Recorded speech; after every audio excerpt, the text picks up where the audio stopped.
Senator Patterson, Ontario. Thank you, Madam Speaker. Les sanglots longs des violons de l'automne blessent mon corps d'une langueur monotone. This song chorus was broadcast by Radio London in June of 1944 as a signal to the French resistance that the invasion of France was imminent. We commemorate the 6th of June today as the 79th anniversary of D-Day, Operation Overlord, signifying the invasion of Nazi-occupied Europe at Normandy. It was set in motion, and also for the eventual defeat of Hitler in the Second World War.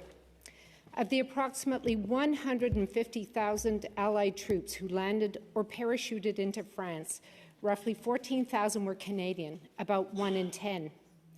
Canadian commanders were responsible for one of the 5 beaches, Juno Beach.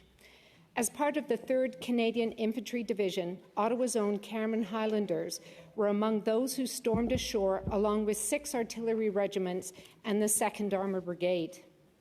In support of the Canadian Allied armies, the Royal Canadian Navy provided escorts, minesweeping, troop transport, and, of course, direct fire support as part of Operation Neptune.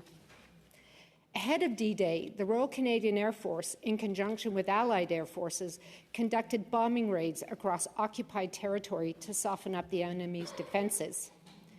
The 1st Canadian Parachute Battalion was dropped behind enemy lines on D-Day -1 and successfully destroyed 2 bridges to slow potential German counterattacks. RCAF fighters and bombers also provided air cover and direct support to the soldiers on the beaches. Francis Godon of the Royal Winnipeg Rifles described Juno Beach as being so red and thick with blood that it was like crawling through ketchup. Just behind the troops, like Francis, the Royal Canadian Army Medical Corps field ambulances came ashore under fire to gather and evacuate casualties to the waiting hospital ships and civilian boats. And less than 2 weeks following D-Day, the first 2 Canadian nursing sisters with No. 2 RCAF Mobile Field Hospital landed in Normandy at Bonneuil-sur-Mer. They were Dorothy Irene Molly Mulholland of Grimsby, Ontario, and Winifred Pitt-Kelfley of Ottawa.